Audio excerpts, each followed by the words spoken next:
잇따른 교사들의 죽음을 놓고 시민들의 공분이 점점 커지고 있죠. 대전에서는 무려 4년이나 학부모의 악성 민원에 시달리던 초등학교 교사가 숨진 사건이 있었는데 교육청이 뒤늦게 진상조사에 나섰습니다. 교사 노조는 끝까지 책임을 묻겠다고 경고했습니다. 홍정표 기자입니다. 대전의 한 학교 앞에 학교장에게 보낸 근조 화환이 질비합니다. 숨진 교사가 학부모의 악성 민원에 시달릴 당시 학교장이 자리를 옮겨 현재 재직한 학교인데 대부분 현직 교원들이 보낸 것으로 보입니다. 2019년 12월 교권보호위원회 개최를 요청했지만 받아들여지지 않았고 학부모가 교무실로 찾아와 사과를 요구하는 자리에서 교장과 교감이 도움을 주지 않았다는 숨진 교사의 지난 7월 진술을 바탕으로 비판하고 나선 겁니다.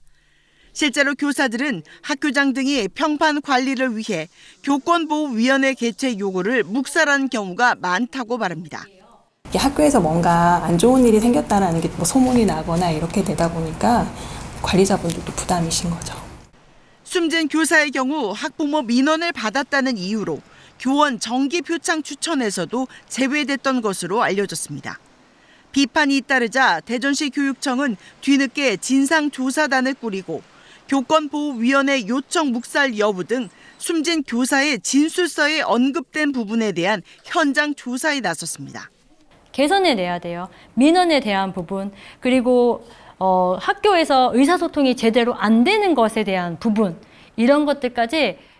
이번 사건 이후 SNS에는 민원 학부모들의 신상이 공개돼 무분별하게 확산되고 있고 학부모가 운영하는 음식점은 거센 항의 속에 영업을 중단하는 등 후폭풍이 이어지고 있습니다.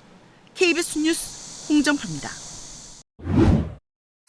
학부모의 악성 민원에 시달리다 숨진 것으로 알려진 대전의 한 초등학교 교사와 관련해 지역사회에서 공분이 확산하고 있습니다.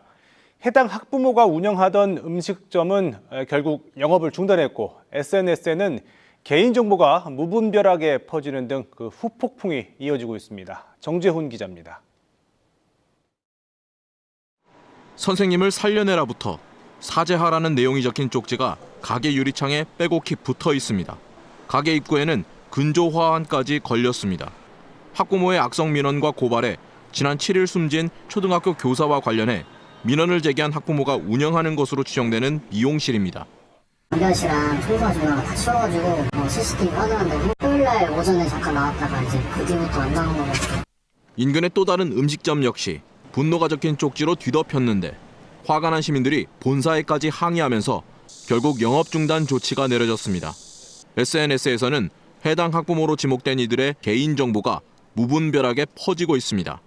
처벌받을 수 없다는 게 지금 거의 확실시 되고 있기 때문에 이렇게밖에 시민들이 할 수 없었는데 좀 더 그런 제도에서 처벌할 수 있는 그런 조항들이 나와가지고. 숨진 교사가 2019년 아동학대로 고발을 당했을 때 정서적 학대라는 의견을 낸 한 아동단체에도 항의가 빗발쳤습니다. 아동의 치료라든지 그런 심리 지원이 필요하다는 판단으로 후원을 종료하시는 분들도 있고 문의가 굉장히 많은 상황은 맞습니다. 시민들의 공분이 확산되는 가운데 교권 보호를 위한 제도가 더욱 강화돼야 한다는 목소리도 높아지고 있습니다. KBS 뉴스 정재훈입니다. 수년간 학부모들의 악성 민원에 시달리다 스스로 생을 마감한 대전의 한 초등학교 교사의 발인이 오늘 엄수됐습니다. 생전에 고인이 작성한 교권 침해 기록도 공개됐는데 학교나 관계기관의 도움을 제대로 받지 못한 것으로 드러났습니다. 조정아 기자입니다. 환한 미소를 띤 영정사진이 유족 품에 안겨 학교로 들어옵니다. 유족과 많은 동료 교사들. 슬픔을 가누지 못하며 오열합니다. 생전에 고인이 마지막 근무했던 교정 곳곳을 함께 돌며 홀로 고통을 감내했을 고인을 지켜주지 못한 미안함에 애도의 눈물을 흘립니다. 오늘의 추모하는 애도 물결이 앞으로 교육 환경에 많은 영향을 미치는 물결이 되기를 바라봅니다. 마지막 작별의 날. 고인이 4년 동안 겪었던 고통의 흔적들이 속속 드러났습니다.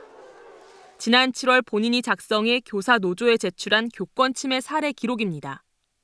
2019년 당시 근무하던 학교에서 1학년 담임 때 수업 태도가 불량한 학생 4명을 훈육한 이유와 과정, 해당 학부모들과의 상담 내용, 이후 아동학대 혐의로 고소당한 뒤 겪은 정신적 고통, 학교 측의 교권보호위원회 개최를 요청했지만 받아들여지지 않은 사실까지 날짜별로 상세히 적혀 있습니다.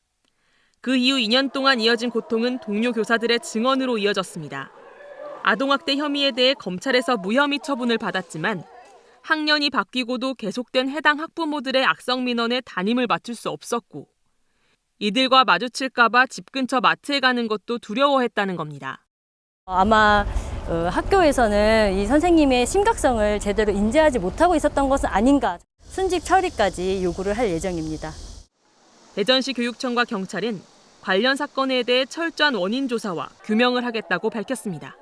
KBS 뉴스 조정아입니다. 최근 이단 교사 사망의 주요 원인으로 지목되는 교권 침해를 막기 위해 관련 조례가 잇따라 발의되고 있습니다. 하지만 조례가 교육 현장에서 실효를 거둘 수 있을지에 대해서는 우려의 목소리가 나오고 있습니다. 하초희 기자가 보도합니다. 서울과 대전 등에서 잇따라 발생한 교사 사망 사건. 주요 원인으로 교권 침해가 꼽히고 있습니다. 이를 예방하기 위한 조례가 잇따라 발의되고 있습니다. 강원도의회에서는 도교육청 교원 무료 법률 상담 조례가 상임위를 통과했습니다.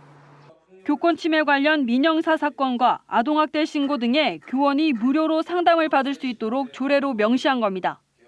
하지만 강원도 내에서 근무하고 있는 교권 전담 변호사는 1명에 불과해 현장에 적용하기는 쉽지 않은 상황입니다. 도교육청에 1명 있어요. 채용됐다 안 됐다 이렇게 하는데 교육청에서는 좀 난감해 하더라고요. 더 늘리기도 사실 뭐 예산적인 거나 자리 문제가 있는 거고. 원주시의회에서도 교권 침해 예방을 위한 아동소통 활성화 지원 조례가 발의됐습니다. 아동소통센터를 설립하고 원주시와 지역사회가 나서 아동소통 교육과 실태조사, 프로젝트 등을 추진하겠다는 겁니다. 조례안이라는 것은 일단은 주춧돌을 놓은 것이라고 보시면 되는 거고 그 이후에 기둥을 세우기 위해서는 구체적인 내용들이 좀 필요할 겁니다. 하지만 조례 내용이 선언적이고 권고적인 형식이라 구체성이 떨어진다는 지적이 나옵니다. 지역사회에서 함께 소통하겠다는 의미인 것은 알겠으나 그게 실질적인 관계 개선으로 이어질지는 저는 의문입니다.